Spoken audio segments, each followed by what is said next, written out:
The story begins with the news is being broadcasted on the topic of a tower called Babylon whose 40th floor has an undefeated monster. The news shows us how the Black Dragon Guild sets out to raid the 40th floor but fails to defeat the boss monster. Then a hunter ranks number 1 after he single-handedly defeated the boss monster. A reporter interviews him and addresses him with the nickname the Flame Emperor, but he seems to hate it and reacts negatively to the nickname. Online comments drop in as the whole world watches the news and people start saying different things. Some commenters begin to gossip about the Flame Emperor dating another hunter called the Saintess, but a S-rank hunter named Kim Gong-ya keeps commenting the same thing over and over again: "I want to become like the Flame Emperor." However, the reporter asks the so-called Flame Hunter to respond to the aspiring hunters. He says that in the end, those who are destined to succeed will succeed, and after they succeed, they shouldn't start a beef with him or else they will die. The words of the Flame Hunter affect Kim Gong-ya and it makes him furious that he starts to cry. Suddenly, a skill card appears before him as a compensation for the envy he has for the Flame Emperor. The skill card contains a skill that is greater than his current S rank.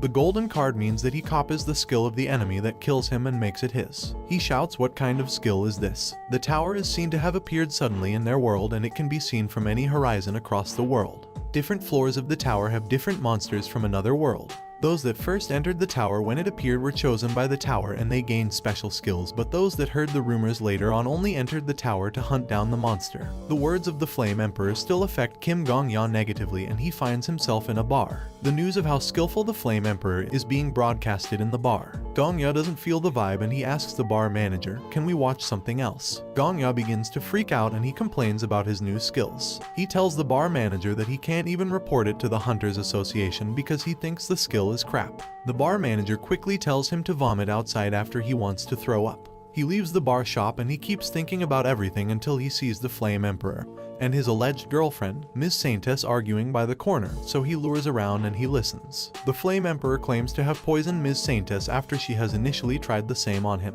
The Flame Emperor holds the antidote that can cure her as leverage, so he asks Ms. Saintess to confess whoever has sent her to kill him.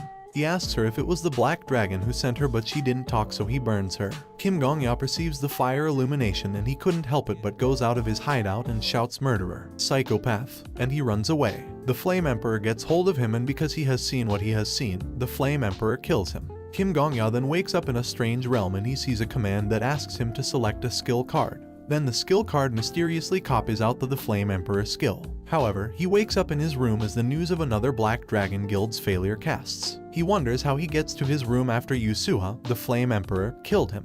He checks the skill card details and he discovers he has been sent to 24 HRS before his death. However, he figures out he has copied that skill from the Flame Emperor. Kim Gong-ya then realizes that the Flame Emperor must have died due to the poison, but he came back 24 HRS prior, and that was how he knew what Ms. Saintess' moves were. He then hears a fire outbreak outside. He goes outside and he sees that people are gathered. Different guild members come to the scene waiting for the Flame Emperor. They try to quench the fire with water, but all is in vain. Kim Gong-ya knows the Flame Emperor actually set the fire in order to cover his tracks. The Flame Emperor then arrives and he begins to praise himself. He asks for what rewards they will give him if he stops the fire. Gong-ya gets tired of all the Flame Emperor's bad attitudes and he decides to kill him. He enters the fire to buy himself another 24 HRS back in time. He dies by the fire and he returns 24 HRS prior to his death.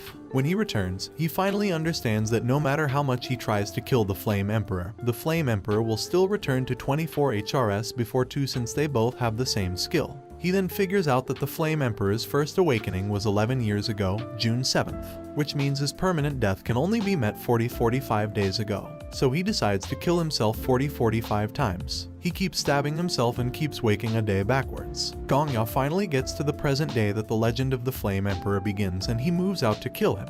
He first observes all Flame Emperor movements by dying 10 more times. Each time he dies, he uses the opportunity to study the Flame Emperor's whole lifestyle. Having known his daily movement and routines, he starts to execute his mission. He times him throughout and he finally gets to him on the 6th floor. He disguises as someone in need of urgent help as he comes out of nowhere saying he got attacked by wolves. Gong-ya offers him 20 gold to buy his portion, but the Flame Emperor complains of his ruined hunt, yet he wants to buy his portion for that cheap price. However, out of Yusuha's greediness, he extorts Gong-ya and he collects all the money he has without giving him the portion. He even turns back and decides to kill Gong-ya since he knows for himself that he has wronged him. As Yusuha tries to kill Gong-ya, what he never expected was a comeback from him. Well, Gong-ya rises all of a sudden and stabs him. Yu Su-ha dies with a shock, and in the end, Gong-ya feeds him to the wolves. He changes his cloth from the blood-soaked one to a new one he has hidden in the ground, and he leaves to transfer to Floor 1 City. He comes across a vigilante corps who seems to be unaware of anything, and the news also says nothing of Yu Su-ha. Then he drinks beer recklessly.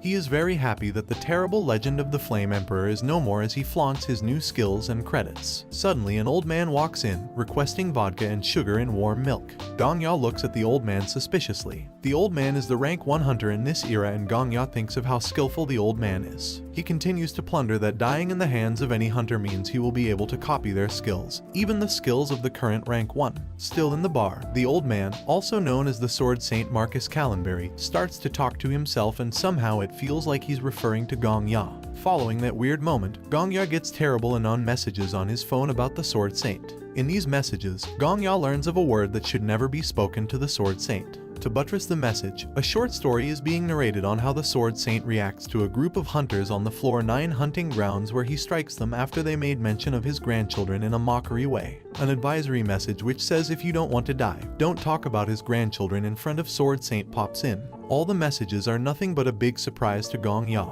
Sword Saint King bores everyone in the bar with his attitude. He later leaves the bar and Gong-ya follows him.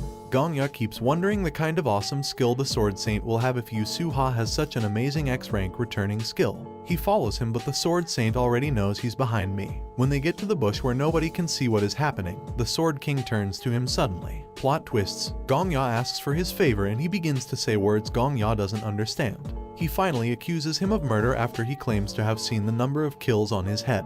Gong-ya begins to think about Yu Su-ha as his only kill, but turns out Gong-ya has actually killed 4091 people, the Flame Emperor and himself 4090 times. This is the number of kills the Sword Saint can see. This terrifies the Sword King and he attacks him. The Sword King sways his sword and Gong-ya dodges it. He trips and falls to the ground as the Sword King further talks to himself. Gong-ya begins to think that the Sword Saint is sharing his information with other people, and that will make him very notorious, and everybody will come after him and they will hang him eventually. Gong-ya figures he has to die to copy the Sword Saint's skills. Then he says words that pisses Sword King the most in his life to him.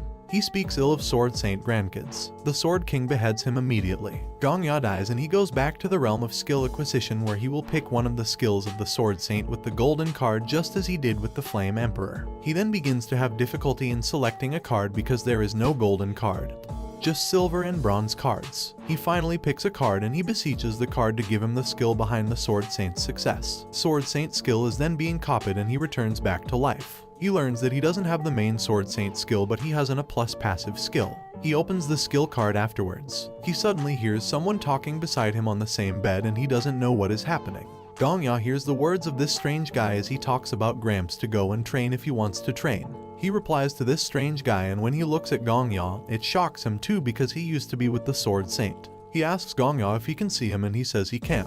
This strange guy is actually a ghost but can only be seen by whoever has him as his skill. Gong-ya eventually discovers he copied the Sword Saint's skills of having a ghost around him which only him can see and talk to. That explains why the Sword Saint has been talking to himself all these while. Ghost then screams, "Return me back to the Gramps right now." The ghost starts to freak out that he is in the company of a kid who even talks anyhow to him. He starts to blame the Sword Saint for not being responsible enough until a random kid clones him to himself. Gong-ya talks about the Sword Saint seeing the kill count of his head and the ghost disbelieves him instantly. "How can an amateur like you kill that much?" the ghost asks. Gong-ya explains how he earned that number of kills and how ends up in the current era and his will to die by the Sword Saint's hands so he can copy his powers to become the #1 hunter. The ghost hears him out and ends the conversation by asking Gong-ya to let him see him hunt some monsters. They go to the hunting ground and Gong-ya begins to kill monsters. The ghost finds out Gong-ya doesn't have any remarkable hunter's talent, but his no fear for death makes him spectacular. Ghost exclaims that the Sword Saint also has another version of him on his side. He would like to see who gets better between Gong-ya and Sword Saint.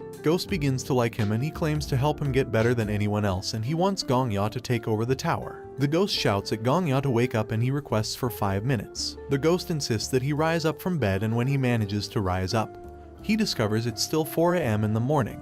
They begin to quarrel and the ghost calls him zombie-ass mother since he just doesn't die. However, they go out and they discuss as they walk. The ghost criticizes Gong-ya for lacking talents and he somehow makes a gesture of him. Later, they go to Give and Take, a monopoly on the tower's economy owned by the rank 3 hunter called Countess. Her cheat skill makes it possible for users to trade with the outside world. Gongya speaks to the attendant who wears a cat ear cap. He requests for his lottery winnings. The attendant gets shocked when she collects Gongya's identification slip and she sees 53G. She goes to call the manager straight away. The manager comes and tells Gongya to follow him to the upper floor, and when they get there, he shows him his 53-0 gold. He however gives him a choice to either take the money or save, so he decides to save it. He then decides to buy Sang Ryan's honorary guild member title. Gongya doesn't belong to any guild on the tower yet, so he decides to join one because he figures out that the Flame Emperor rejected every guild, thereby making enemies of large guilds, and they eventually tried to poison him. He also asks the manager to get him a better apartment. He finally asks the manager to conceive his identity if any news outlet asks who the first place winner was. Gongya gets everything it give and take under control, and that impresses the ghost. Gongya and the ghost walk along the city, and the ghost advises him to either read scrolls of martial arts or get portions to boost his physical abilities. The ghost then recommends that he get the portion instead, and he suggests a store they can get it, so they head there. The Sword Saint passes by and Gongya quickly hides behind a trash can. The Sword Saint enters the same shop they want to get the portions. Since the Sword Saint is around, it becomes suicidal for Gongya to enter the shop, so he figures out another shop and they head there. As they go through the slum, the people around see Gongya talk to himself and they think he is crazy. When they get to the shop, they witness how the alchemist is being blamed for owing for long, and all her instruments and portions are being taken away. The alchemist pleads with them, but they turn deaf ears on her. The alchemists stand in the middle of the road helpless. She tries to get people to buy her portions, but they complain about how expensive her portions are. Gongya then goes to her and he tells her he wants to place an expensive order. The alchemist gets the biggest shock of her life when Gongya mentions 20k for the portion he wants to order. The pharmacist invites Gongya into her shabby shop and he asks him to place his order. As they speak about the price, the pharmacist makes it clear she won't take the order if it's drugs. Gongya reassures her it's not drugs, and they continue to talk about the order. The ghost whispers the ingredient for the portion to Gongya after the pharmacist asks him for it. He tells the pharmacist simultaneously as the ghost tells him. However, the ghost still doesn't think the pharmacist is competent, but as soon as she explains how to mix the ingredients, the ghost starts to feel her. Gongya and the ghost then leave her shop and they discuss her expertise. Gongya spills out that he actually did all that because she becomes the head honcho of the alchemy castle 10 years later. After 4 days, the pharmacist delivers the portion to Gongya. Out of curiosity, she asks Gongya why he patronizes her despite her falling status and reputation. Gongya thinks of what the pharmacist becomes in the future and the way she smartly despises the Flame Emperor. He replies to her and says he only orders from her because she is a kind woman and he wants her to succeed. The pharmacist leaves after she tells Gongya if he has anything else to order, he should call her and she will prioritize his request. Gongya and the ghost then go to the 3rd floor hunting ground of the tower to test out the portion, and he drinks it. He gets terrible reactions from within, and the ghost teaches him how to master the elixir in his system. As they talk, monsters arrive and Ghost tells him to run. Gongya stays back and decides to fight the monster orc. He doesn't know how to kill the monster exactly, but he runs around listening to whatever the ghost instructs. He gathers aura to his feet and this makes him have high jump power, and he jumps to strike the monster. He lands on the chest of the monster and he slays the monster, but the monster's skin is so tough that his blade can't penetrate. The ghost then tells him to gather his aura on the tip of the blade, so he does it. He finally kills the monster after several noob attempts because he hasn't meditated yet on the use and control of the aura. Due to this, he feels too weak after slaying the monster. The effect of using an aura without meditation is a total body weakness. He feels too weak and he dies by the hand of another orc monster. He returns back to the realm as usual and the ghost follows him there. He explains to the ghost that he comes to the realm whenever he dies and he gets to copy the skill of whoever kills him. It shocks them when they discover the monster orc also has skills. Gongya observes the skill cards and he wonders which one might be the best one to select. Unlike Gongya, the ghost can see the kind of skill each card has because he is a ghost who can fly around. Gongya happily asks him to read the skills to him so that he can select the best one. Made easy, the ghost reads the skills and Gong finally makes his selection. He copies the TCH weak skill, a skill that can be used to trick an orc monster to become vulnerable. After the selection, he wakes back up in his house 24 HRS prior, and he decides to go back to the hunting ground. Gongya does everything as he wishes and that really worries Ghost. Ghost decides to train him to master the aura for 6 months, but Gongya turns it down and heads to the 3rd floor to kill some monster orc. He uses the TCH weak skill to trick the monster, and the moment the monster becomes vulnerable, he strikes him down. The ghost complains about that cheat and they set to enter the 4th floor. A week later, they get to the 5th floor and Gongya kills the Goblin King with the Gorak skill. It appears Goblin King is the strongest enemy Gongya will kill that week. After killing the Goblin King, Gong Ya levels up and his skill slot expands. He becomes an E-rank hunter right away. The ghost then starts to lecture him about the shape of aura he will possess by what effects show up when he levels up. He talks about the Flame Emperor and the Sword Saint aura traits. However, Kim Gong-ya even wants more challenges and he aspires to go to the 10th floor. He then bets with the ghost that if he clears the 10th floor successfully, the ghost must start to call him Gong-ya politely. The ghost has been calling him zombie ever since. The ghost tries to discourage him but he insists and manipulates the ghost. People stare at him as he talks to Ghost and they conclude he's insane. When he gets to the entrance of the 10th floor with the unseen ghost, the guard denies his access. The guard complains of the failure of the strong Black Dragon Guild Master and its members. He refuses to see any possibility of a low-level hunter hunting solo. He even calls the mission suicide. Gong-ya then fabricates lies and he tells the guard that he recently lost his lover and the alchemist even told him he has an incurable illness and he would die soon. He pleads with the guard to allow him to enter anyway and die honorably as a hunter since his life will come to an end soon. He butters the bread of lies by even giving the guard some money and he gains entrance. The guard eventually lets him enter and he goes into a building for the 10th floor challenge where many fire-emitting dolls await him with a hide-and-seek game invitation. This chapter takes us back to the news about Black Dragon Guild 30th time failure being broadcasted and the Black Dragon claims they had bad luck. But then the Flame Emperor says luck is also a skill as he has just cleared the 10th floor. Gong-ya relates how the Flame Emperor cleared the 10th floor and claimed he was lucky, whereas his skill was fire aura, meaning the fire of the 10th floor can't affect him. Gong-ya accepts to play hide and seek with the fire dolls. He has to find a single real doll and destroy it while the time counts down until the fire burns him. Once he picks a doll at random but it isn't the real one so it melts off. Gong-ya stands clueless while the time counts down. As soon as the time is up, the fire blazes angrily and it burns Gong-ya to death. He returns back to the skill acquisition realm and he reminds the ghost of his promise to call him by his real name Gong-ya not zombie. He asks the ghost to read out the skills to him. He doesn't go with the ghost's opinion as he chooses the skill he thinks is best. He chooses a skill that allows him to figure out the real doll, not the one that makes him overcome the fire barrier. After he selects the skill, a penalty occurs due to the skill. The trauma of the monster fire maiden recreates. Gong-ya begins to see orphan children in another world begging for bread and getting rejected by the people.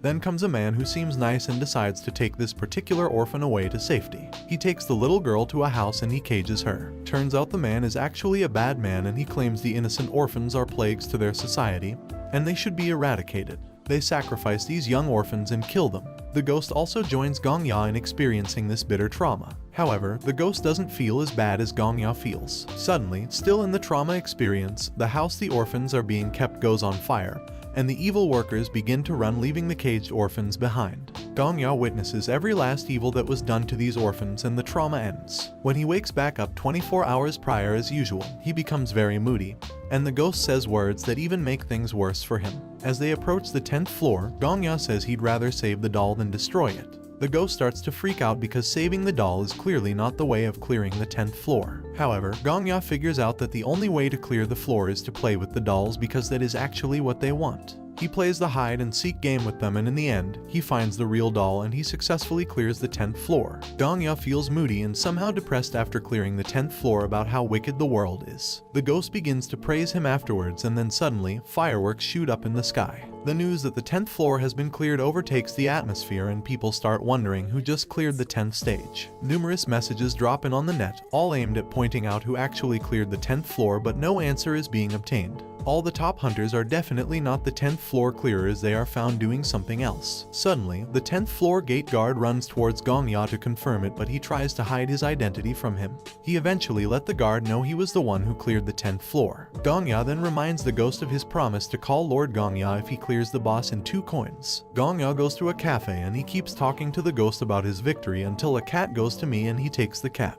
Afterwards, some guild leaders come and they confirm his identity. Immediately they discover he is Gong-ya. They begin to bid him with different prices to join their guild. The cat he picks up during the conversation transforms into the countess and she offers him the biggest amount. After the low-level guild leaders get outmatched by the countess, they excuse themselves. Then rank 5 guild leader, Viper, barges in and criticizes countess for bidding Gong-ya quickly. Rank 4, Heresy Inquisitor also walks in. Rank 8 and rank 2, Paladin and Black Dragon respectively join them as well. Turns out the top rankers actually know one another and they criticize the countess for offering 50k gold. As they rant, Heresy Inquisitor suggests that they should all order coffee first before they settle the matter. They all place their orders and they sit round a table to discuss. They first talk about how skillful Gong Ya is to have solo cleared the 10th floor. Black Dragon then asks Gong Ya to join a guild afterwards. Black Dragon explains the importance of becoming part of a guild to Gong Ya. She continues that the outside world needs hope about the tower by learning about the leading guild and its achievements. Also, to make the tower adventurous, he has to join a guild.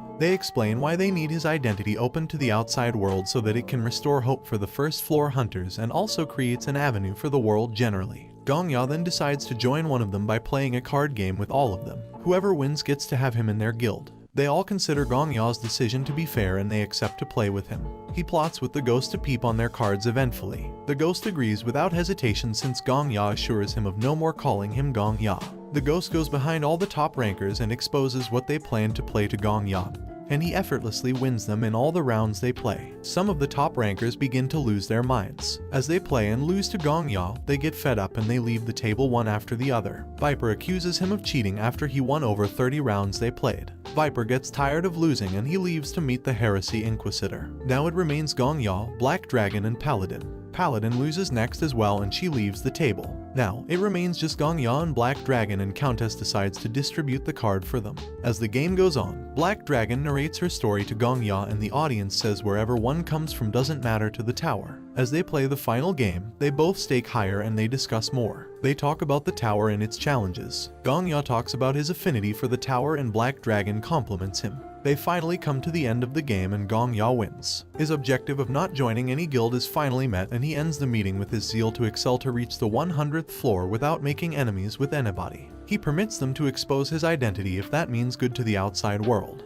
He then leaves the cafe after he tells them the 11th floor will be open soon. People gather around waiting for the opening of the 11th floor and they talk about how the media leaves them clueless of who cleared the 10th floor. Kim Gong Ya and the top rankers are also present. Time counts down and just on the verge of opening the 11th floor, Gong Ya's name is being revealed on the net. A hologram appears above them and speaks to them about the 11th floor. The Sword Saint jumps to the top of the building and he transfers first to the 11th floor. Other hunters begin to transfer and Paladin engages Gong Ya in a conversation. She does that so as to bring people's attention towards him. The ghost suspects that as they talk. Suddenly the meteor rushes towards Gong Ya and that's when he discovers Paladin has exposed him. Paladin then transfers to the 11th floor leaving Gong Ya behind to battle with different questions from the media. Gong Ya manages to say something to the media before he transfers too. He tells them well, word hard, everyone. Happening on the 11th floor is a great battle between the Kingdom of Ejim and the Demon Army. The hunters find themselves suddenly in the middle of the battlefield. The hunters transfer to the port of the Ejim Empire where monsters raid and the commander of the empire fights courageously. The hunters remain clueless of their objective on the battlefield. The Ejim commander sees them and he beseeches them to bestow their blessings upon Ejim.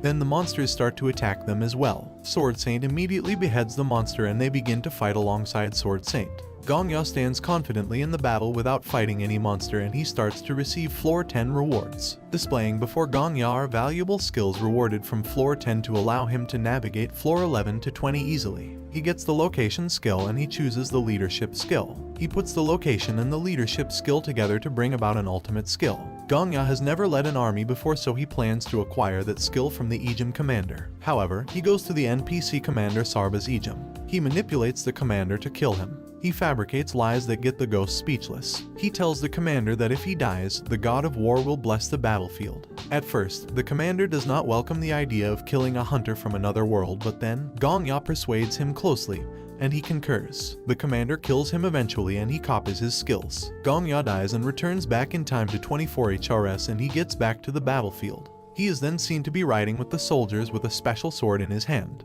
Gong Ya starts to lead the army to victory on the battlefield.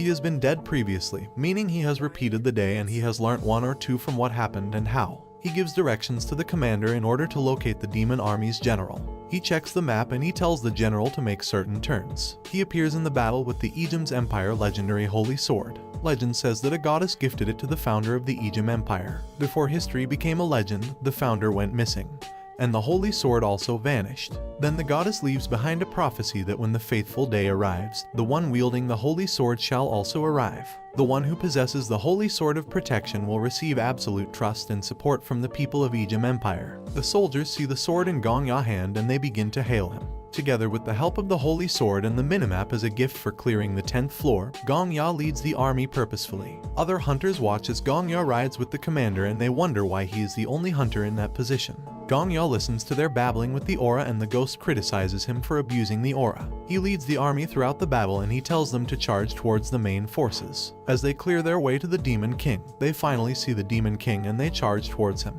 Gong Ya jumps up and he activates the Gorak skill in the air. He then slays him and they win. After the victory, the armies rejoice and they give thanks to the goddess's hero Gong Ya. They all chant "Long live the Empire." The hunters hunt down the remaining goblins and they kill them all. With this, floor 11 has been cleared. The raid participants are therefore being assessed and ranked. The rank displays and Gong Ya tops the list. The hunters wonder why he doesn't have an alias and they even wonder how the Sword Saint came second on the list. Gong Ya and the ghost then have a silent conversation. Gong Ya tells him to admit that his skill is amazing, but the ghost refuses to acknowledge that. He promises the ghost that he will learn some swordsmanship before he clears the floor 20. Then the ghost starts to feel himself. However, the commander arrives and he thanks Gong Ya for the bravery he displayed. He asks him to have his deepest gratitude.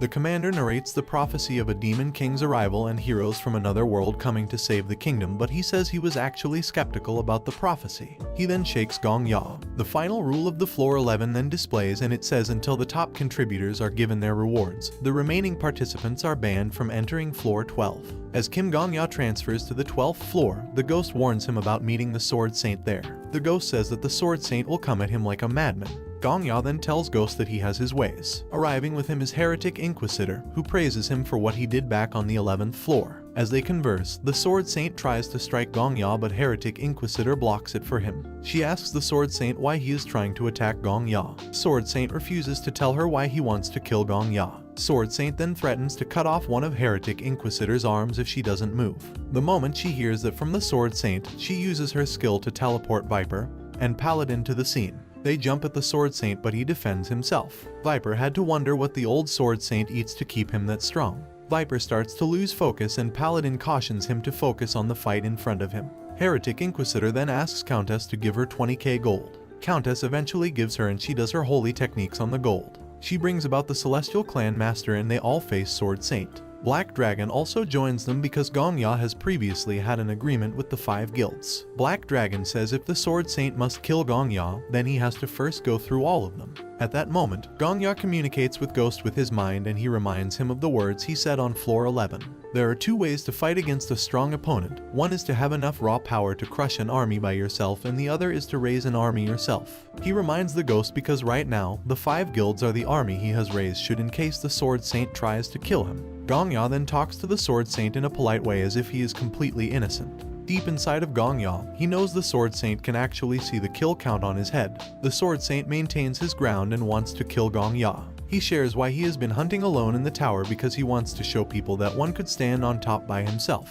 He says one can become the greatest here with just a single sword. He says they can survive with just talent and effort. The Sword Saint then blames them and his words really hurt the Black Dragon. Viper accuses the Sword Saint of not supporting them and that led to the death of some hunters. They start to howl abuses on Sword Saint. He tells them to shut up. If they want to fight, they should fight with swords, not mouth. Gong Ya then intervenes and starts to settle the dispute. He admonishes them to come together rather than fight. Black Dragon tells him the issue has nothing to do with him, but he insists, and he continues to urge them to come together and focus on clearing the 12th floor. Paladin then comes up with her lie detection skill and she claims to put an end to whatever is making the Sword Saint want to kill Gong Ya. She first makes sure the Sword Saint agrees to the lie detection tryout. She assures them she will guarantee the validity of their statements. The Sword Saint puts his faith in Paladin because he knows the Paladin is the only one to have never harmed any human being.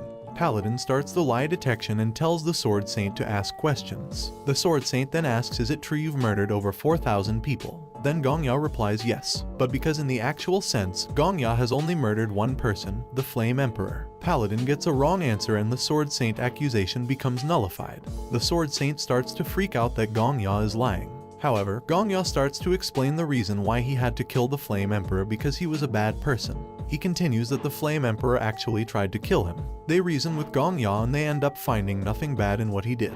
Afterwards, Sword Saint also calms down and Gong Ya requests an apology from him. They all perceive the Sword Saint to be in the wrong and they ask him to apologize to Gong Ya. The Sword Saint eventually bows before Gongya and he apologizes. He blames himself for killing anyone he perceives as a murderer without finding out what the person actually is. He says he will stop that act of killing according to his belief. He then promises to do whatever Gongya wishes, so Gongya asks him to teach him sword fighting and to accept a duel request whenever he asks. Paladin confirms everything the Sword Saint has said to be true. Heretic Inquisitor cherishes the moment and she says a true apology is a holy miracle. Boom, Countess interferes and she says, does that mean my 20k gold was wasted for nothing? The Sword Saint shakes Gongya vigorously and he promises to even look after him henceforth. The Sword Saint says he knows a highly skilled tailor so that Gongya can have a good outfit. Out of submission to Gongya, the Sword Saint even tells him he will link him up with his granddaughter. He tells them he has a granddaughter outside the tower and if she ever makes it to the T-Tower, he will sell her to Gongya's charms. Gongya obviously isn't a womanizer, so he turns down the proposal and Sword Saint begins to freak out. After the theme of floor 11 to 20 appears to be role-playing, 2 rewards appear. Gongya is then left to choose between the goddess and the demon rewards. The goddess reward contains rewards of becoming the Empire's Chancellor and he gets the abilities and status deserving of the position. The demon reward on the other hand contains rewards similar to the goddess rewards, but he gets one additional gift of getting transferred directly to the 99th floor after he kills the top 10 heroes. The hunters see Gongya staring into the air as he ponders on what is before him. The selection begins and the first ranker on the list gets to select first and then others can make their selections. Gongya prefers to select none because he figures out that it will be better for him to select none and see who would select the demon reward and kill them. After the demon reward selector kills them, Gongya knows he gets the chance to return back. This surprises all of them. The selection then goes down the list and each and every one of them selects between the goddess and demon reward. It reaches the Sword Saint's turn to select and after he sees the 2 rewards, he finally understands why Gongya decides to select none of the rewards. However, the Sword Saint ends up selecting the goddess reward and he picks Ejim Empire's head knight. It reaches the Heretic Inquisitor's turn and she decides to display the rewards for the rest to see. So they are able to see the rewards and they finally understand why Gongya doesn't pick any rewards. The Heretic Inquisitor then picks the goddess rewards as well and she picks the Empire's Great General. Viper chooses the head royal bodyguard and Paladin chooses the Minister of Foreign Affairs. The Black Dragon picks the role of Chancellor and Countess chooses the Minister of Finance. As they select, they advise themselves not to select the demon reward because whoever selects it would be at a disadvantage. After they all finish selecting, the result comes and it appears someone actually selects the demon reward.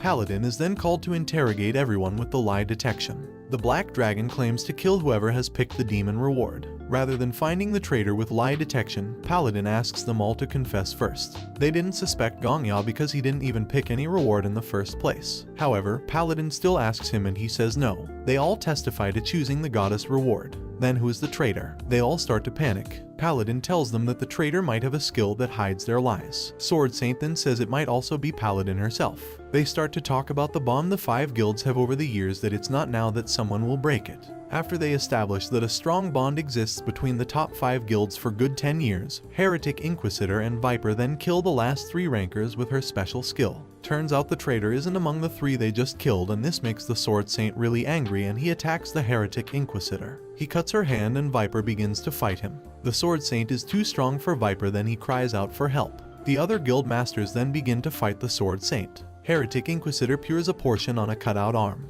Paladin sees the chaos and she quickly asks Gongya to stop the Sword Saint. Gongya gains the privilege to settle the dispute after Paladin and trusts him because he didn't even make any selections, so he's clear of being the traitor. He ponders on what he has become now that the vice captain gives him full authority over the situation. He then begs the Sword Saint to stop the fight. He tells him that he will meet his granddaughter whenever she comes into the tower. The Sword Saint stops to fight them, but he says since they've crossed swords, they will die by his hands anytime from now. He says it won't be too late to kill them after they've uncovered the traitor. However, the fight stops and they try to focus on finding the traitor. Gongya suggests that if they break the Demon King's core, the reward automatically disappears and they no longer have to worry about the traitor. As Gongya guides them to focus them on their pursuit, the Demon King manifests. The soldiers on floor 12 start to freak out as the rain from their nightmares starts to fall. It's currently at war. Gongya stands and sees the Demon King from afar. Did you think you foolish plebeians could call over people from another world to use as your shields? The Demon Kings refers to the NPCs. The challenge seems to be very difficult for the guilds and they start to freak out.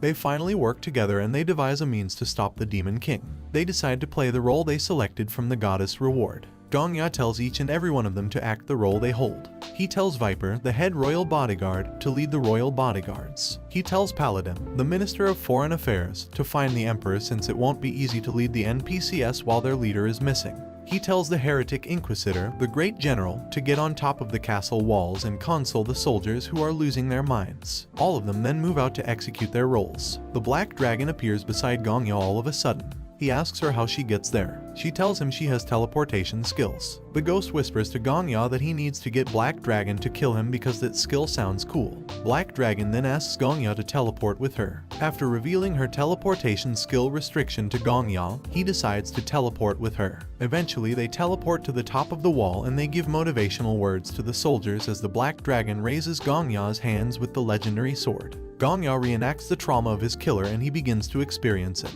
The Demon King subdues everywhere and affects the armies with the blood rain that falls. The Demon King triumphs in the trauma Gongya experiences. Suddenly, the holy sword emits light and it stops the rain. The armies rejoice and they hail the goddess for saving them from the blood rain. Black Dragon then yells at them to stand up and hold up their spears. Gongya stares at Black Dragon as she motivates the armies. The Black Dragon knows how to give a speech before she is from Ukraine, and Ukrainians do give good speeches. However, Gongya and Black Dragon begin to talk about how to stop the Demon King. Gongya asks her to teleport him to where he can be one-on-one with the Demon King.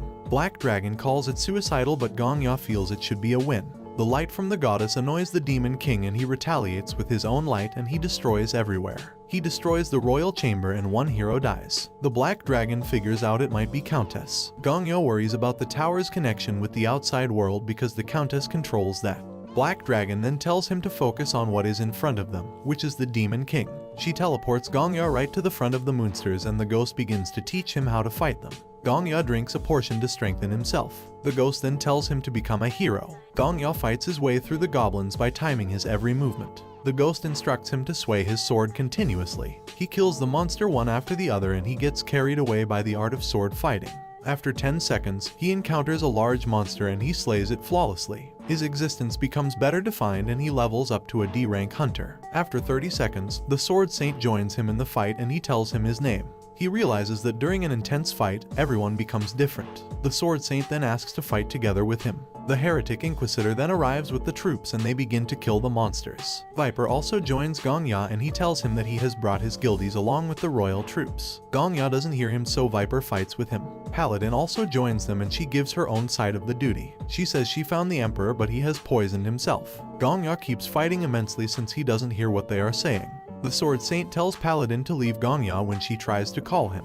The hunters then get to the Demon Lord and they come together. Black Dragon is going to teleport them close to the Demon King where they will attack. Black Dragon reaches out to Gongya, who is busy fighting, to come so that they can teleport together. Gongya knows he only wants to be killed by the Demon King so that when he comes back, he gains more strength. He joins with the rest and they teleport and land in front of the Demon King. He lets go of his hand and he tries to strike the Demon King. The Demon King asks, "Have you come to kill me?" And Gongya replies to him, "I came here to die to you, fucker." He dies as he shows the Demon King his middle finger. He starts to copy the Demon King's skills. Gongya wonders why the tower gives an opportunity of skill copy to someone as worthless as him. The ghost checks the skills and he volunteers to read it out to Gongya. Gongya then tells him to read it. Gongya knows the tower is probably disappointed in the attitude demonstrated by the hunters. The ghost shares the first skill, resentment pours like rain, with him. He shares the next skill, echoes of a crying heart. He also shares the next skill, ghoul summoning, with him. As he shares all the skills, Gongya thinks about the tower and the events. Gongya selects a skill eventually and he asks the ghost about the daily routine of the Sword Saint. The ghost agrees to let Gongya know the Sword Saint dinner schedule when he says he needs it for something.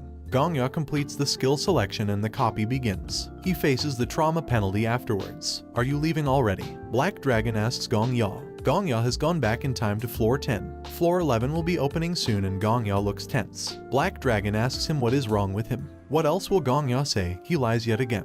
He says he got a bit emotional thinking about how amazing people are here with him. He then tells the guild masters that the information he was given for clearing floor 10 allows him to know the situation on floor 11 and the quest. However, he asks for their favor in exchange for the information he has. They agree to give him the favor later whenever he asks for it. He then begins to explain the situation of floor 11 to them. After he finishes, he asks Paladin to go on a walk with him and she agrees. They walk towards the slum and the ghost hints to Gongya that the Sword Saint is following them, but he shouldn't look back. They finally get to the pharmacist's shop and they enter. The pharmacist is happy to see Gong Ya and she asks who Paladin is. Gong Ya tells her about Paladin and she bows down immediately and she starts to beg.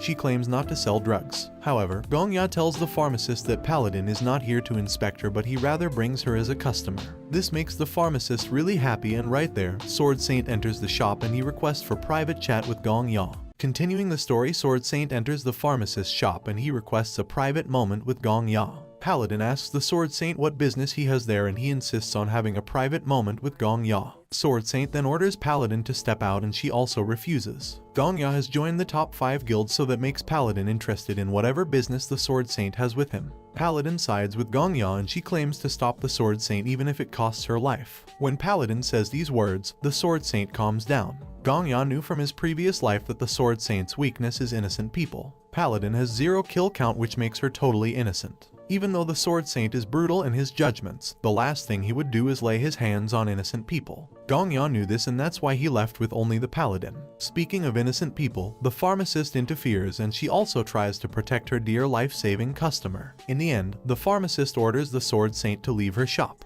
As the Sword Saint leaves, Gong Ya voices out and asks the Sword Saint to meet him at the field north of the city the following day at noon if he wants to find out the kind of person he is. After the Sword Saint left, they talked about him as the killer demon and how his daughter and son-in-law were killed by a heinous murderer. The next day, Gong Ya meets the Sword Saint at the appointed location. The Sword Saint starts to talk about Gong Ya's confidence of coming there alone. He then tells the Sword Saint that he has a skill of prophecy. He exposes the skill of eyes of a detective that the Sword Saint has, and this shocks him. The Sword Saint asks Gong Ya to guess the number of fingers he's holding up behind his back. Gong Ya goes speechless and the Sword Saint kills him. He returns back to the same scene after he comes back to life. Now that he already knows what the Sword Saint will ask him, he says it before the Sword Saint asks. As if that was enough, the Sword Saint kills him again. After several dying and coming back, Gong Ya finally convinces the Sword Saint and he agrees to give him a 5 days head start. Gong Ya stands in the battlefield just like he stood in the last cycle. The Black Dragon gives order to the remaining guild leaders to flank around and conquer the battlefield.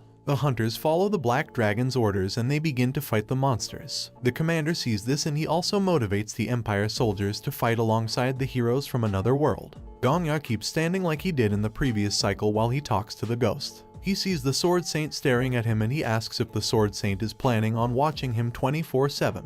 The Sword Saint slays monsters as he talks to Gong Ya because the rewards are going to be given out according to their contributions in the battle. Gong Ya goes to the Black Dragon to tell her that he possesses the reward for clearing floor 10. He tells her that he has the map that shows everything on the battlefield, including the locations of the Demon King. On hearing this, the Black Dragon decides to teleport Gong Ya to the Demon King. She teleports him there and Gong Ya slays the Demon King.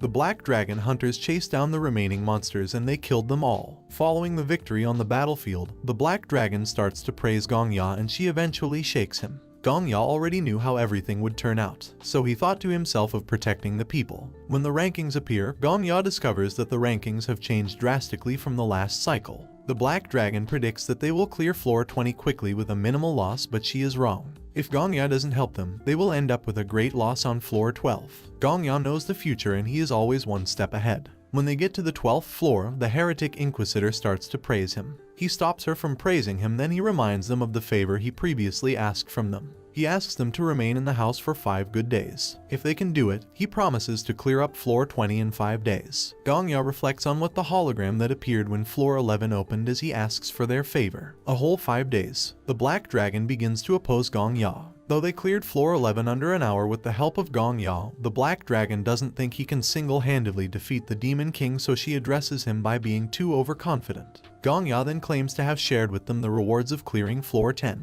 The things he did for them on floor 11, they shouldn't find it difficult to do this favor for him. He then asks them again to kindly do him the favor. However, the Heretic Inquisitor starts to analyze what Gong Ya has done for them so far and she concludes that she approves of it. She reminds them of their promise to Gong Ya that they will grant the favor whenever he asks them, and after all, the favor is not exactly impossible. They finally submit to Gong Ya's request except for Sword Saint, who makes it clear that he has never agreed to such a promise. Matter of fact, the only promise he made was to watch over Gong Ya for the next 5 days. Well, Gong Ya doesn't have any problem with the Sword Saint monitoring him. He thanks them for listening to his favor and he leaves the house. On getting outside, the ghost sees that the NPCs are frozen and Gong Ya tells him it's because the quest hasn't started yet. The quest won't start unless the hunters select their profession. That was what happened on the battlefield. They got the quest because they have selected their positions. Gongya also explains that if he kills the boss before the quest starts, it means no one should be able to pick the Demon King's reward. And just right there, the Demon King manifests. The decision Gongya made ensures that no hunter dies, and they also can't end up with a traitor. He challenges the Demon King as he tries to kill him in the frozen world. The Demon King kills Gongya and he returns back. He goes back to the Demon King and he dies again. He repeats that severally, but each time he dies, he marks his palm. He wonders how many soldiers would have died on floor 11 battlefield. For every soldier that dies, at least 2 years of unused life disappears. When 10 die, 200 years disappear. When 100 die, 2,000 years. In order to rescue all that time, Gongya decided not to choose any position and to get himself locked into eternity. He kept on dying and returning to the Demon King until he had so many markings on his hand. The Black Dragon's count of the dead soldiers on the battlefield reduces every time Gongya gets a new mark on his hand. Another wave of death for Gongya. He smiles this time around and this bothers the Demon King and he asks him why. Gongya tells the Demon King that he can't understand, in fact no one will. Finally, the Black Dragon tells Gongya that not a single person died and she hugs him. As Gongya is busy with the Demon King, the Black Dragon arrives from the chambers. She felt too antsy so she came out. The Black Dragon then joins him in fighting the Demon King. The Demon King got tired of fighting with a sword so he summoned the ghouls. The Sword Saint gets ready to start slaying the monster, though he claims to have wanted to spectate Gongya longer. The Black Dragon then asks them to grab her hand so they can teleport, but Gongya says no. Instead of teleporting, he summons ghouls with ghoul summoning skill. The Demon King sees this and all he can say is what? The creation of the Demon King started with transformation from many species. Every time it obtained a new body, it gained a new joy. Once it kills its prey, it slowly obtains the memories of its prey. It killed a young girl in the woods and it transformed into that girl. The girl was frail and her father came looking for her. Her name was Esther, and that was the first ever name the Demon King obtained. Gongya activates the ghoul summoning skill and thousands of skeletons with a knife in their hands appear. Gongya actually picked the ghoul summoning skill instead of the skill to strengthen his aura. He asks the ghost about how many people he thinks he has killed. The ghost answers that he has only killed 2, the Flame Emperor and himself. But the ghost is wrong. Gongya explains that he has murdered himself over 4,000 times, and the ghoul summoning skill is a skill that brings forth the actual number of deaths that have been caused as soldiers. Thousands of skeletons that don't fear death emerge. Even the Black Dragon is amazed at that kind of skill. The Demon King on the other hand starts to freak out. He wonders how Gongya has been able to use the same skill he uses. Gongya orders the Sword Saint to fight alongside 3 skeletons and the Black Dragon to fight alongside himself to defeat the Demon King. Gongya raises up his holy sword and he commands the 1,000 skeletal soldiers to fight and perish anything in their paths. The hero of the day, fearless Gongya, then gets an alias from the tower, which is the King of Death. How cool is that? The Demon King, Esther, didn't age a bit. Instead it became more beautiful and a scent enveloped its body, enchanting the people around it. Esther could cure any illness and a large number of people went to her for help. They took all their illnesses to her. She collected a baby from her mother and she told her to return back when the dawn breaks. She cared for the sick baby and she swallowed it. After she swallowed the baby whole, the baby's memory flowed into Esther. Esther restored the baby back to life as a healthy baby and she returned her baby back to her mother. Esther then became the savior of the Outlands. Esther's influence made the authority of the empire fall to the ground, so the empire decided to fight back. They referred to Esther as a witch and they showed no mercy to the followers of the witch. They burned everywhere to the ground, and when Esther saw this, she became a rogue. Back to the present day, Gongya keeps fighting the Demon King and he dies eventually after failing to figure out what side the Demon King will strike from. After he dies, he realizes that he has 6 days, 23 minutes and 27 seconds left till he can reuse the ghoul summoning skill. He returns back and he dies again. Each time he dies, the countdown to the ghoul summoning skill usage drops by a day. He dies again, that's -1 day, until the countdown finally reduces to 23 hours 41 minutes and 13 seconds left. He then reuses the skill and thousands of skeletons emerge again. Afterwards, the ghost starts to talk to him about the crazy things he does. By doing this, the ghost distracts him and he loses focus, thereby resulting in another death. He dies and he promises to beat the hell out of the ghost for distracting him. The ghost makes a gesture of him instead. When Gongya returns, he starts to direct the Black Dragon as she fights the Demon King. After acting according to what Gongya says, the Black Dragon finally gets a chance to hit the Demon King and she takes it. She hits the Demon King real bad that it weakens it. She hits the Demon King again when it exposes an opening in its torso. By doing so, Gongya is able to see a skin in the Demon King. Now that the Demon King is badly injured, it decides to retreat to floor 13. Following the retreat, the tower acknowledges Gong Ya's choice and a hidden quest is being created.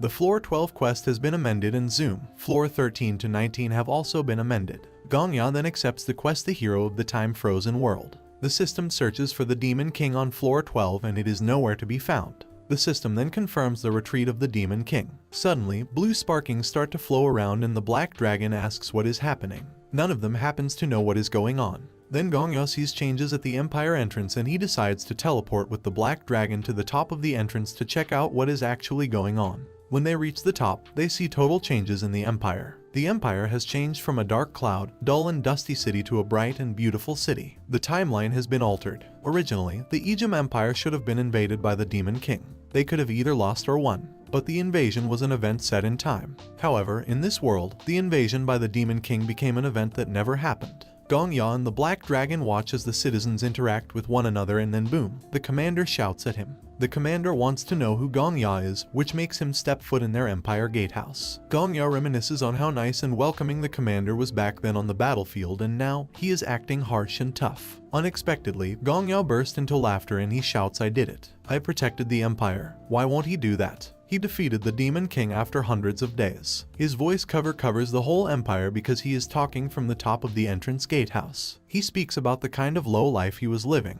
Now that he has saved an entire empire, he has nothing to be ashamed of. Still, in that awkward moment, the raid contribution displays and Gong Ya comes first. The Black Dragon and the Sword Saint come second and third respectively. Furthermore, Gong Ya tells the commander to take good care of the empire. They eventually teleport to floor 13 after the Black Dragon asks Gong Ya to say the word. On getting to the floor 13, they see the Demon King and it begins to scream and lament that they've taken everything away from it. The ghost figures out that the Demon King got hurt from the previous impact. That is why it screams awfully. Following the defeat of floor 12, the Demon King retreated and that led to decrease in the Demon King's rank. The system then displays that all the rewards will be tabulated upon clearing floor 19, but Gong Ya gets basic rewards. He gets the world map which contains all the maps from floor 11 to floor 20. After checking the map details, Gong Ya figures out why the Demon King is actually weak. It is because when they defeated him, not only the Demon King's history of invasion on the Empire disappeared, but its entire invasion on the continents disappeared. That means they returned to a time before the Demon King properly invaded the continent. Gong Ya also figured out that the existence part that the hunters hear whenever they level up means the contributions they've actually had. Now that the Demon King's history of invasion has disappeared, it results in no existence for it on the continent. This makes the Demon King furious and he releases ghouls upon them. Gong Ya bets with the ghost on how many deaths he will die before clearing floor 19 and they agree on at most 99. As he fights, he dies. Gong Ya tells the Sword Saint that there is a coffin that if he checks, he will see a hammer that is effective against undead. The Sword Saint grabs it eventually and he uses it to take care of most of the zombies. Gong Ya keeps dying as the event goes on. Now it remains the one-eyed zombie giant in front of them. Its eyes attract their attack, but it's a trap. Gong Ya warns the Black Dragon not to aim for the eyes since she has already done that and they all died. She then agrees not to hit the giant eyes and they eventually defeat the giant. With this, the Demon King retreats to floor 14. The Demon King's retreat means they've cleared floor 13 and they transfer to floor 14. The Demon King keeps on retreating until floor 19 where its existence becomes faint. Gong Ya sees the eye of the Demon King and he tries to fight it. He calls out the Demon King's name, Esther, and he dares it to fight with all it has. Gong Ya dies by the Demon King's hand and he gets penalized by the skill. He has to experience the trauma of his killer. Gong Ya begins to experience the trauma. He sees how the soldiers burnt down and killed the people Esther has healed. They showed no mercy. Esther wasn't around when they were destroying everything. When she came back, she saw everyone dead and she swallowed their ashes. She then manifested into the Demon Lord after several biblical condemnations of the entire human race as being evil. The human evil is what created the Demon King and the trauma ended. Back to reality, Gong Ya fights the Demon King until it becomes significantly smaller. Gong Ya then tells the Demon King to run away to floor 20 because that's the final stop for the Demon King. The Black Dragon says she will allow Gong Ya to have the final hit when the Demon King retreats to floor 20. After the Demon King's retreat has been confirmed, Gong Ya then asks the Sword Saint and the Black Dragon to allow him to transfer to floor 20 alone. Without hesitation, the Black Dragon accepts. However, the Sword Saint also agrees, but he reminds Gong Ya that they have a lot to talk about once he has cleared floor 20. On getting to floor 20 alone, Gong Ya gets the reward to modify any skill he possesses with the exception of an X-rank skill. Golden flame flows around Gong Ya as he points sword at the Demon King for the final battle. The Demon King continues to condemn Gong Ya's invasion and all. Out of frustration, the Demon King attacks Gong Ya but is too weak to defeat him. On floor 12, the Demon King was the one invading and Gong Ya was the defending, but now, the Demon King is the one defending now. Gong Ya kept on striking the Demon King and it grew weaker. Then the image of Esther manifests eventually and Gong Ya stops striking. He tries to move closer to Esther and she asks him to stop. Gong Ya moves close to her and he begins to blame and condemn her for her deeds. The Demon King tries to make Gong Ya know that he doesn't understand who she truly is, but Gong Ya keeps blaming her. The Demon King finally admits all what she has done, but she claims she didn't know what the pains of Esther were before harming her. All the soldiers she killed are part of the innocent lives lost due to the Demon King's effect. However, Gong Ya decides to pass karma judgment on the Demon King. He tells the tower that he wishes to use his clear reward. He asks the tower to adjust his ghoul summoning ability such that whoever he summons can still retain their memories. The tower grants his wish and he decides to kill the Demon King now. The Demon King fights back after Gong Ya tries to strike it for good this time. She fights him whilst she is terribly weak and unskilled. Gong Ya breaks the demonic sword she is using to fight back. So these are the final moments of the Demon King. She lies weak and defeated on the floor. Gong Ya observes her last moment and he finally raises up his sword to kill her. Just on the verge of killing her, the ghost tells him to wait. The ghost doesn't think the Demon King can be ghoul reincarnated after Gong Ya kills her. The ghost gives his opinion on the whole ghoul reincarnation theory. He thinks ghoul reincarnation might not work out with NPCs. Gong Ya reasons along with his observation and he decides to ask the tower again. The tower then requests a vote from the 6 pillars of all lives and this gets Gong Ya wonder what in the world that is. Gong Ya suddenly finds himself in the middle of nowhere and the system begins to confirm participants. He cannot see anything but he can feel the overwhelming presence. All of a sudden, the 6 pillars of all life appear before him. His question is being asked again and all he hears is an unknown language response. The 6 pillars of all lives are to vote regarding the subject of discussion. 5 of them voted and the result was 2 positives, 2 negatives and 1 abstained. 1 more vote remaining. Gong Ya then figures out that the 6 pillars of all lives are probably concerned that Gong Ya will indiscriminately kill NPCs and summon them afterwards. He then lets them know he is not that kind of person. He persuades them and the last one of the 6 votes in his favor. The King of Death's temporary apostle is revoked and he returns back to life. While he was with the 6 pillars of all lives, he was in a daze in real life. He tells the ghost that was taken to a Neverland, the 6 pillars of all voted and all. But the ghost doesn't seem to understand any of what he said. He then figures out the ghost doesn't know anything of the beings despite clearing the 100th floor in another world. The ghost has actually cleared the 100th floor in another world, that is why he has so much experience about virtually everything. Gong Ya then kills the Demon King and he resurrects her. The ghost watches as everything happens. Gong Ya then gives her a new name. He calls her Preda. The ghost becomes curious after Preda bows her head to Gong Ya, so he asks him why. The ghost is curious because he thinks Esther will hate and resent him after all he has done to her. Gong Ya replies to him that he will find out the reason why soon enough. The system confirms the presence of the Demon King and it could not be found. Gong Ya finally cleared floor 20. Preda is however scared of what the village will do to her again. Preda knees as she begs her master, Gong Ya, when General Sarbast Ejim and his men arrive. Gong Ya blocks their path and the general is forced to ask him who he is. The timeline has been altered and all these people no longer know the hunters. The emperor had heard about Esther and her whereabouts, so he sent General Sarbast Ejim to arrest the witch. Gong Ya stands confidently before the general and they exchange words. Gong Ya reminds the general about who he is just to get him humble, but it doesn't work out. Gong Ya finally tries to prove himself and he raises his sword up.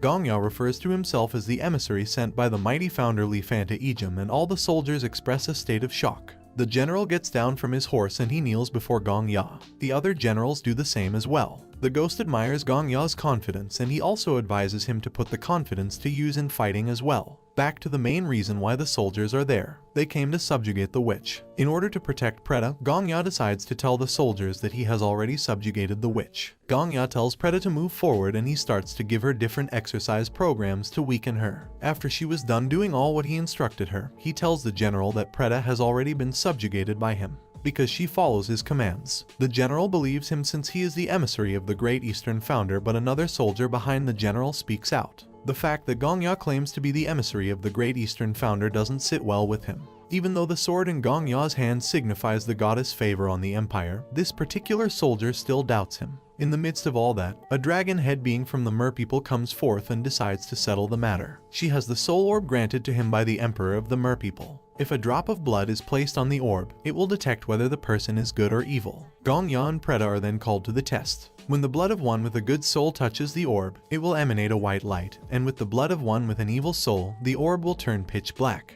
The dragon head gets hold of Preda and she uses his claws to cut her hand. She spills her blood on the orb and it turns black on the spot. After the orb turned black, she confirmed that Preda is the Demon King. They then try to do the same with Gong Ya. The orb emits a very bright light after his blood drops on the orb. The dragon head woman confirms the purity of Gong Ya. Even after the whole bright light, the soldier still doesn't get convinced and he asks why Gong Ya has to stop them in the first place. The paladin of the temple says Gong Ya should even assist them in their mission if he is truly the emissary of the founder. Gong Ya then replies to him. He forms tactics in his head and he begins to spill. He tells them he is called all evil and divine punishment has already been executed. He brings forth the skeletons and he calls them the evil doers that he culled one by one. He says that subjugating all the evils of the world is his mission and imprisoning the fiends in hell is his job.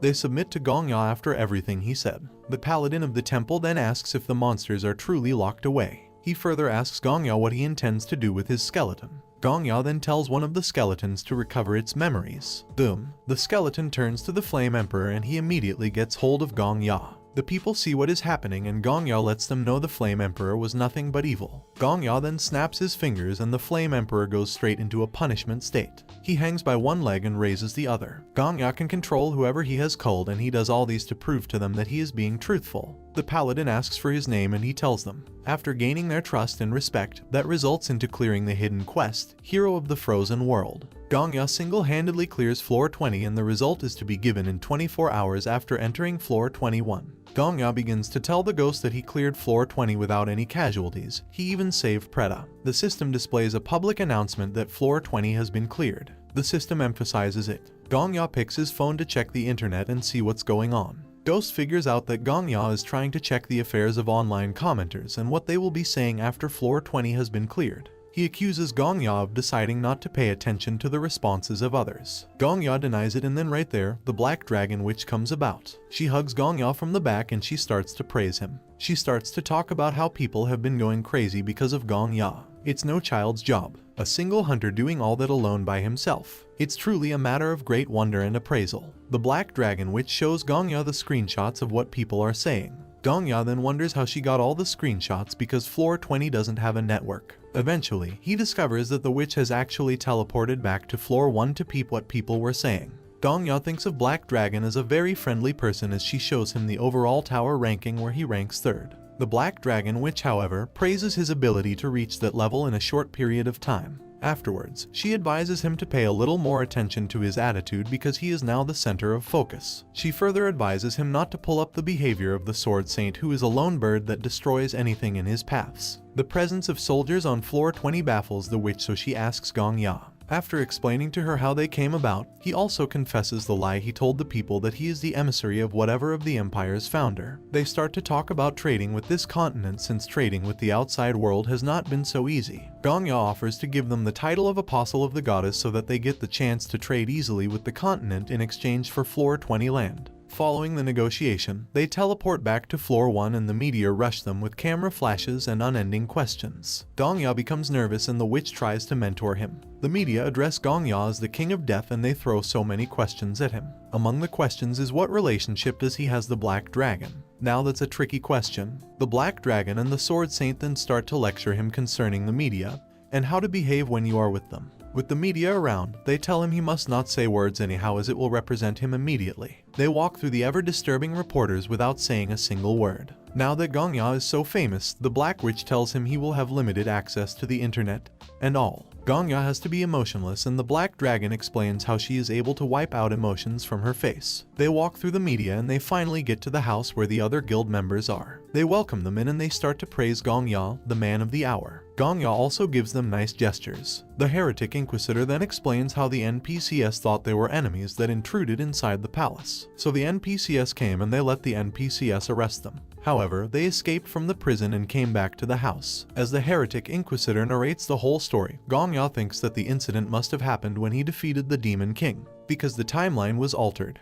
They sit round the table as they discuss. However, the Black Dragon decides to talk about the historical background of each and every one of them. She then advances to their characters because she wants to make Gongya the hero that represents the tower. They themselves admit that their characters aren't fit for the position. They start to suggest a public figure display for him. They also decide to call a designer and a photographer. They make Gongya rocks a suit and a photographer takes his shot. But Gongya doesn't seem to like all the celebrity photos, so he stops them. Later on, Gongya and the Sword Saint run away just to escape the situation of the celebrity branding palaver. Gongya and the Sword Saint finally get over the whole stress. Then an NPCS soldier gets to them and speaks to the Sword Saint. But she realizes Gongya is there and she asks him to sign an autograph for her. He signs it and she leaves. After the NPCS soldier leaves, Gongya engages the Sword Saint in conversation. He convinces him that he is not a bad guy as the Sword Saint has painted him.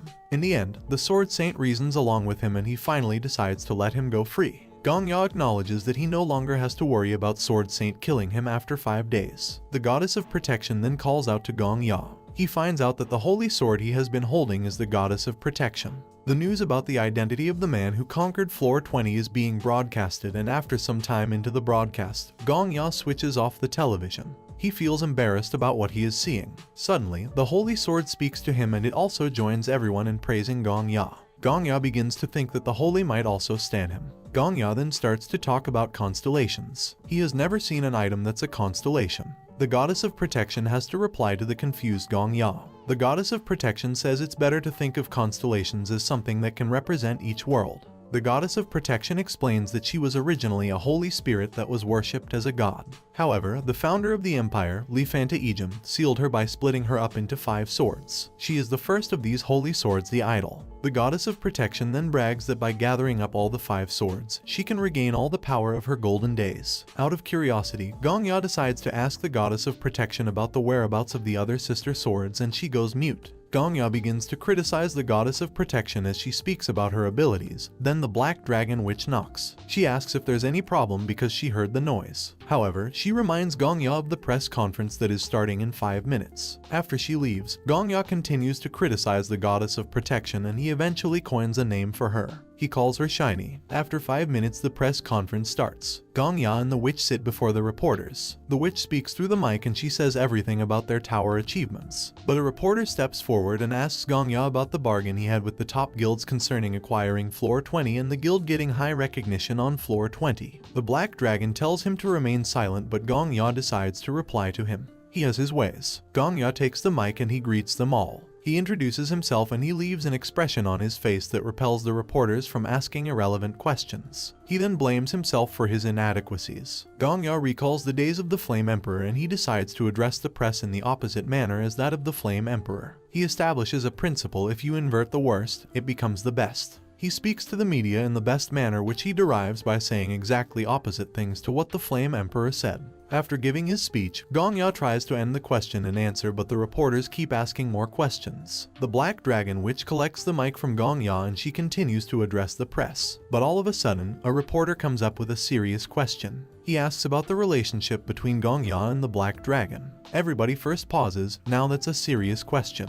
The Black Dragon then answers him by saying that they are comrades that are more than friends. Her response rather makes the reporters more curious and they won't stop asking further questions. The Black Dragon and Gongya leave the conference eventually. Gongya is also curious about her response, so he asks her. She tells him she said that just to bring the attention towards herself. The countdown to the opening of floor 21 reaches 1 and it opens. The hologram appears again with a new announcement. Those that have made it to the floor 20 from floor 11 have actually gained the privilege of transferring to the top of the tower automatically. They all start to transfer without even saying the word. On floor 21, a small boy in white robes welcomes them to the Great Library of All Knowledge. The floating small boy is the Constellation Hold-Up Head Librarian and she welcomes them again to the Great Library of All Knowledge. The hunters begin to ask themselves of their new location. The Black Dragon then asks the librarian who he is. The librarian manages a very huge library which he refers to as a slightly large library. The librarian identifies Gongya and he calls the hunters heroes of epics. The books gathered in the Great Library of All Knowledge are no ordinary books. They are books related to the world where the tower exists. The library gives the reason why only a few of the hunters were able to teleport to floor 21.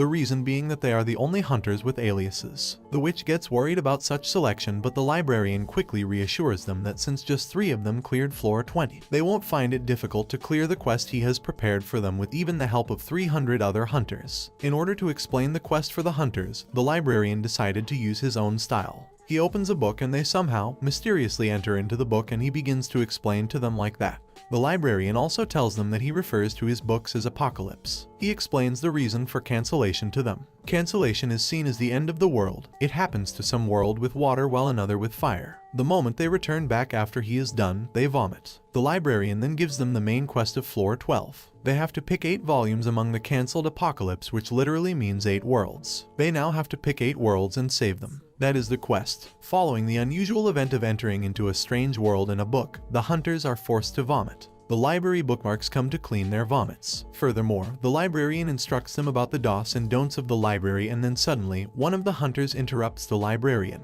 The hunter claims the librarian might as well be the boss demon of the floor, and he proposes that they should kill the librarian. What a reckless thought. As if that's enough, he even ridicules Gong Ya for having cleared floor 20 single-handedly. The rudeness of these hunters annoys the black dragon and she wants to fight. But Gong Ya holds her back, calms her down, and lets her know that they are currently being watched. The events going on in the library are being broadcasted live. Gong Ya knew this because prior to his regression, he spectated the raid up to floor 30 from the town square. She then understands why she mustn't overreact, so she calms down. However, Gong Ya gets the normal reward of the floor. The reward means he is able to observe the psyche of characters. He immediately tests it on the black dragon by looking at her. He sees her specs, but she catches him while staring. He quickly tells her it's nothing. He tests it on Ghost as well, and Ghost begins to freak out. Some hunters agree with the insane hunter to bring down the librarian. Speaking of defeating a demon king, the Sword Saint sees them as no match against who has the ability to transmit them into a strange world by opening just a book. So he advises them to back off. The librarian then opens a book which contains the apocalypse where humanity fell and only a single magician survived. The hunters that want to fight the librarian get pulled into the book.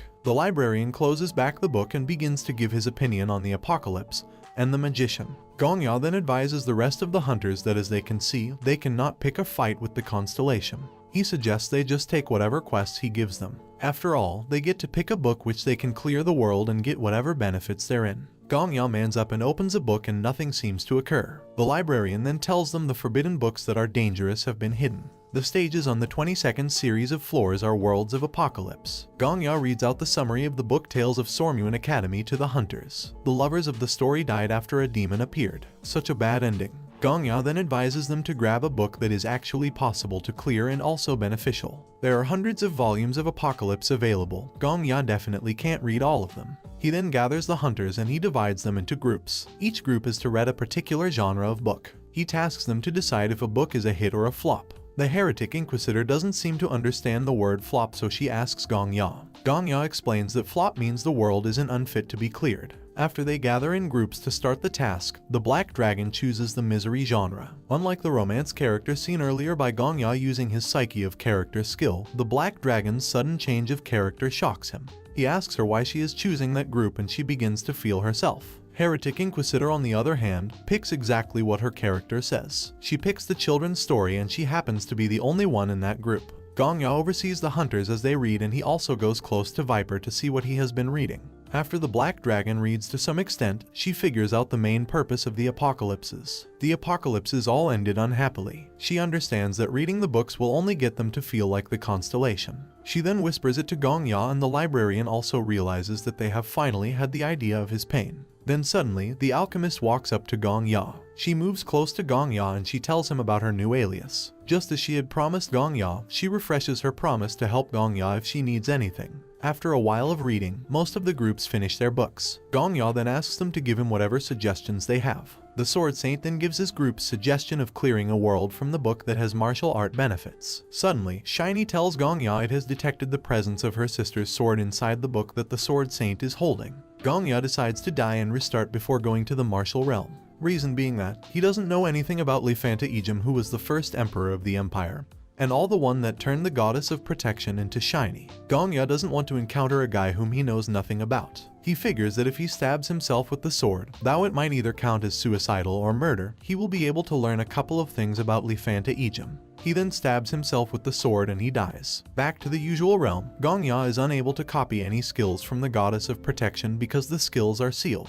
Rather than copying the skills, he gets penalized by the skill instead. He has to experience the trauma of the goddess of protection. As usual, Gongya and the ghost experience every trauma together, so they spectate the conversation between the goddess of protection and Lifanta Ejim. The goddess of protection stood before Lifanta Ejim and she spoke about how mighty he has now become, though the goddess of protection was the one who actually helped Lifanta Ejim become great. In the end, Lifanta Ejim betrayed the goddess of protection and he sealed her. When Gongya returns to life, he asks Shiny why her old master did that to her. Well, she doesn't seem to understand either. Back to Sword Saint, who suggests the martial realm. The librarian makes it clear that only 2 to 4 people can be the characters of the apocalypse. Without any hesitation, Gongya volunteers himself. The Sword Saint also volunteers himself. 2 more people are needed at maximum to fill up the slots, so the Sword Saint recommends the Medicine King since what ended the martial realm is a pandemic. Gongya also recommends the alchemist, Miss Apothecary, to fill up the slots. Now they have 4 volunteers to go to the dangerous world. Miss Apothecary hides behind Gongya after seeing the Sword Saint because she is terrified by him. The Sword Saint then tells her not to be afraid as he has settled his qualms with the King of Death. The Sword Saint also warns Gongya not to bring anyone that might die in the dangerous world. Death in the apocalypse means death in real life. The King of Death then reassures the Sword Saint that Miss Apothecary is the greatest medicine maker he knows. After hearing this statement from Gongya, the Medicine King becomes jealous and he begins to abuse the younger generation. He continues to criticize Gongya, and even when the Sword Saint tries to caution him, he makes him shut up. Miss Apothecary couldn't just stand by and watch, so she defends Gongya. Paladin also vouches that Miss Apothecary is a professional, that she even supplies portions for the Vigilante Corps. As everything happens, Gongya maintains absolute calmness because he knows everything is being broadcasted live at Babylon Square. However, in order to settle the matter, Gongya decides to set up a duo match between Miss Apocalyptic and the Medicine King. Whoever creates the best medicine after Gongya provides them with medicinal ingredients gets to win. At first, Miss Apothecary feels intimidated by the Medicine King, but then Gongya motivates her. Meanwhile, the audience has already created a betting forum where they can quickly bet on who will win. The duo starts and the Medicine King becomes the first to create his portion. He flaunts his creation, Epic Health Portion, which shines out a bright light. Without wasting time, the audience immediately bids for the Medicine King's portion. As they try to buy it, Miss Apothecary finishes her own portion and the light that emanates from her portion is so bright that it covers everywhere. The hunters switch their portion dealer right away and they begin to bid for Miss Apothecary's portion. Instead of paying attention to the audience, Miss Apothecary rather focuses on Medicine King and she begins to oppress him. Payback has never been better. She refers to the Medicine King as an old man and she looks down on his portion. The Medicine King also wants to stand tall, so he claims Miss Apothecary's victory is just a mere luck. In order to prove him wrong, Miss Apothecary invites him to another round. He goes on another round with her and she still beats him. They compete up to 4 rounds and Miss Apothecary keeps on winning. The Sword Saint starts to feel ashamed for the Medicine King. However, the Sword Saint apologizes to Miss Apothecary and he accepts that she is the greatest medicine maker ever. The Countess also witnesses the whole event and she offers Miss Apothecary a contract. Other hunters rush her with different titles and demands for her elixirs. To be on the safer side, Miss Apothecary then tells them that Gongya gets to decide whom she will sell her portions to. The librarian then checks their readiness and he warns them again about dying in the apocalypse. After the librarian is done talking, Gongya tells him to send them into the veritable records right away. Viper's clan then brings their master into the spotlight because they feel he should also be among them.